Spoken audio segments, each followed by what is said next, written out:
Hello and welcome to another episode of today's GK. I am Pooja Divedi, and in this segment we are going to discuss objective questions to help you crack prelims. So let's begin with the practice question of the last segment. Consider the following statements.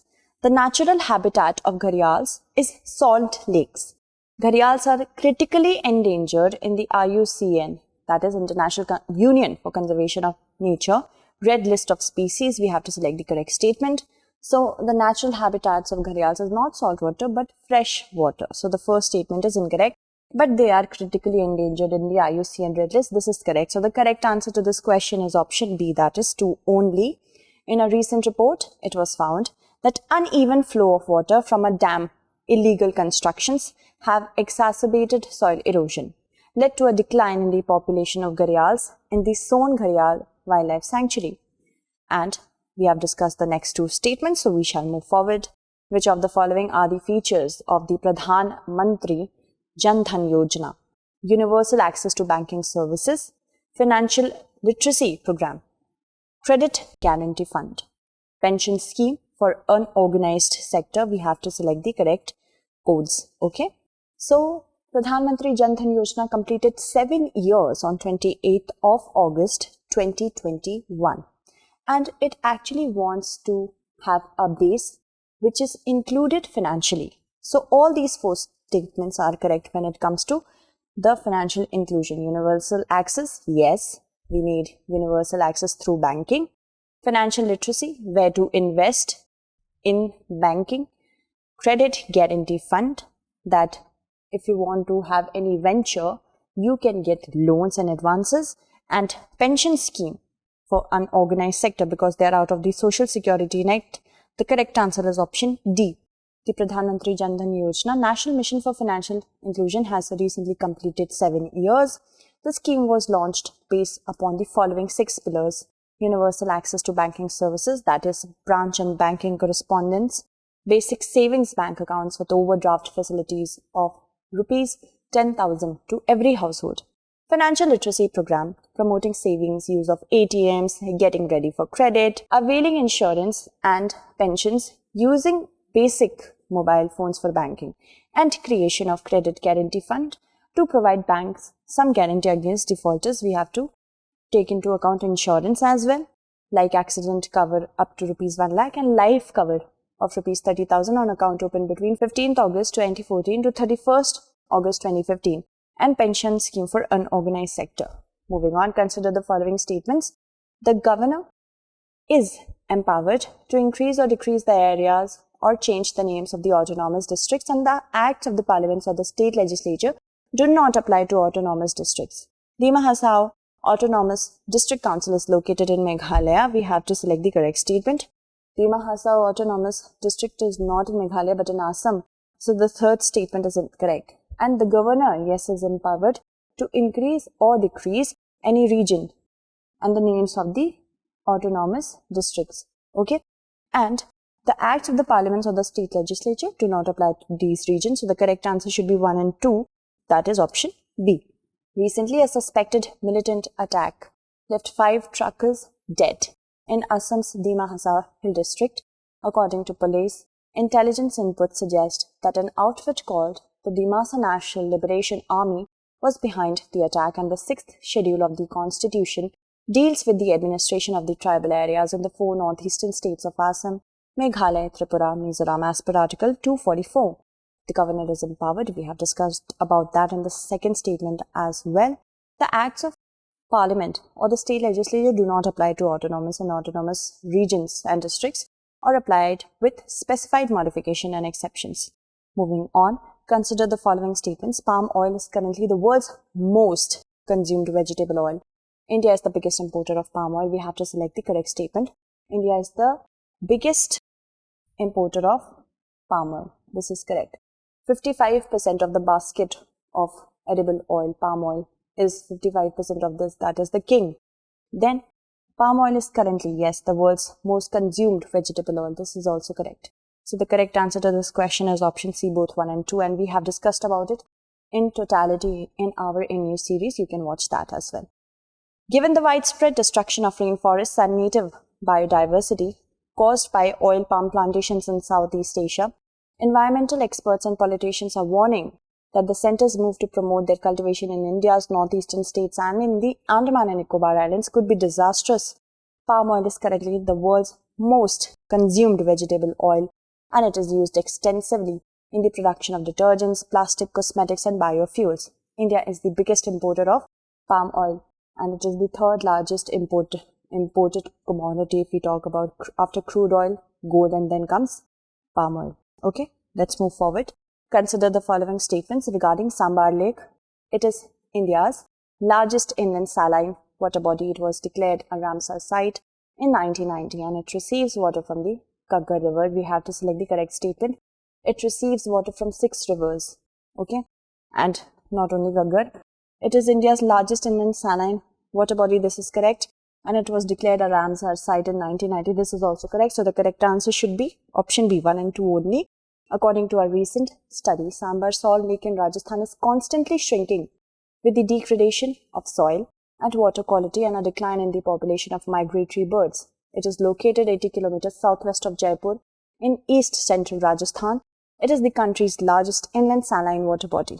Also, a wetland of international importance under the Ramsar Convention, declared in 1990, receives water from 6 rivers, namely Samwad, Khari, Mantha, Khandela, Meditha, and Rupangarh. Moving on, consider the following statements regarding sweat equity. It is a non-monetary contribution that the individuals or founders of a company make towards the company. Startups and business owners use sweat equity to fund their companies. We have to select the correct statement. Both are correct. The correct answer is option C. Recently, the Securities and Exchange Board of India has brought into effect the SEBI, that is, Share-Based Employee Benefits and Sweat Equity Regulation of 2021. Sweat equity is a non-monetary contribution that the individuals or founders of a company make towards the company.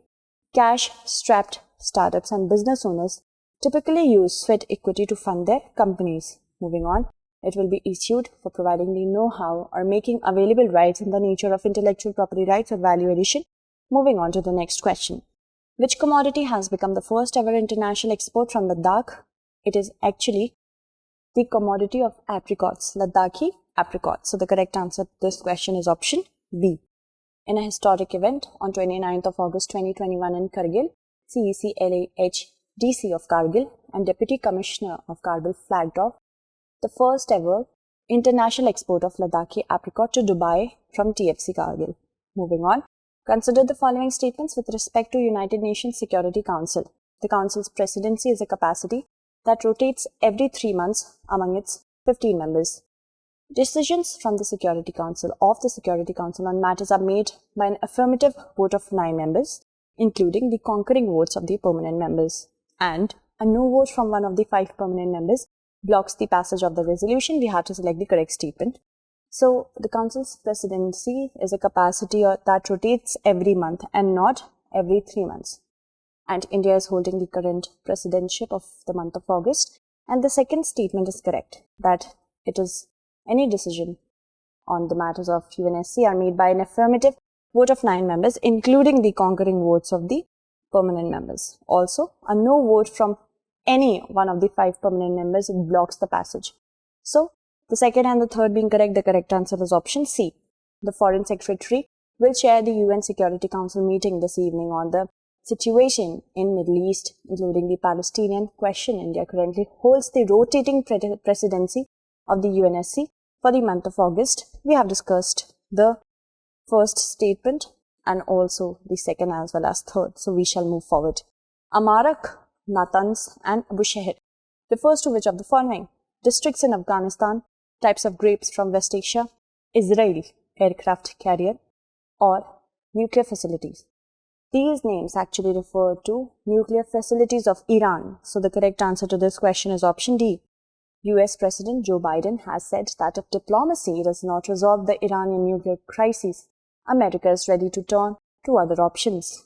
We name the facilities as follows: Karaj, Bushehr, Arak, Fordo, Qom, Amarak, Natanz.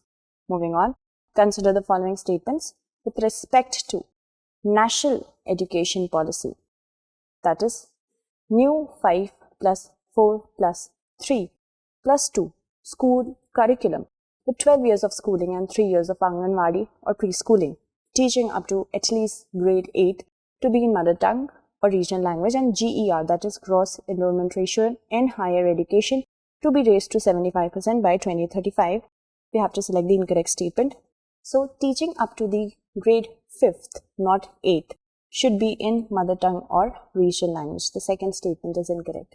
Gross enrollment ratio in higher education to be raised to 50%, not 75%. So the second statement is also correct.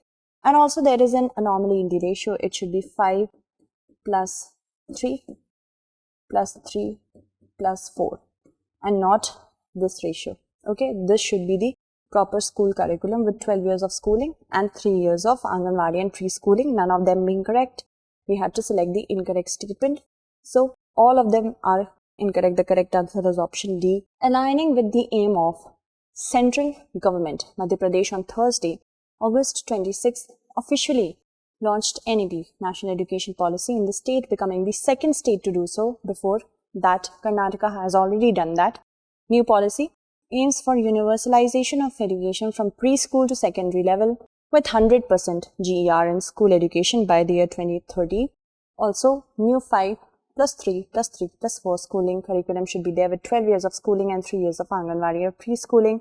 Emphasis should be there on foundational literacy and numeracy. No rigid separation between academic streams and extracurricular vocational streams to be teaching up to at least grade 5th should be there in mother tongue or regional language. And we have discussed the third statement, so we shall move forward. Consider the following statements with respect to drone rules of 2021. No remote pilot license will be required for micro drones. For non-commercial use and nano drones, there will be no restriction on foreign ownership in Indian drone companies. We have to select the correct statement. So both of them are correct. The correct answer to this question is option C. The Ministry of Civil Aviation has notified Drone Rules 2021, under which the coverage of all upweight of an unmanned aircraft system has been increased from 300 to 500 kg to include heavy payloads carrying drones for using in the logistics and transportation sector. No remote pilot license is required for micro drones for non-commercial use and nano drones. Also, no requirement for security clearance before issuance of any registration or license, and nano and model drones made for research or recreation purposes are exempt from type certification. There is no restriction on foreign ownership in Indian drone companies. Moving ahead, consider the following statements. BCG or Bacille Calmette-Guerin is a vaccine for tuberculosis disease, and India is one of the 3 countries bearing the largest share of the global burden of tuberculosis cases, along with Indonesia and Russian Federation. We have to select the correct statement. So I hope you'll be answering it correctly in the comment segment. That's it for today. Tomorrow we shall meet again with another segment. Until then, stay updated and thank you so much for watching.